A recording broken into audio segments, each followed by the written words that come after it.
أعوذ بالله من الشيطان الرجيم. بسم الله الرحمن الرحيم. بخاری شریف کی 62 حدیث اور کتاب العلم کی چوتھی حدیث ہے.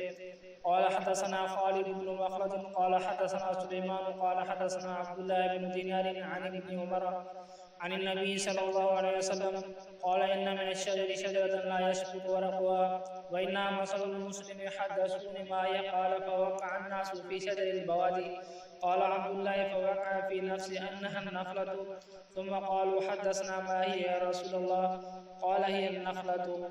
عبداللہ بن عمر رضی اللہ عنہما سے روایت ہے کہ رسول اللہ صلی اللہ علیہ وسلم نے فرمایا درختوں میں ایک درخت ایسا ہے جس کے پتے نہیں جھڑتے اور مسلمان کی مثال اسی درخت کی سی ہے. بتاؤ وہ کون سا درخت ہے؟ لوگوں کا خیال جنگل کے مختلف درختوں کی طرف گیا.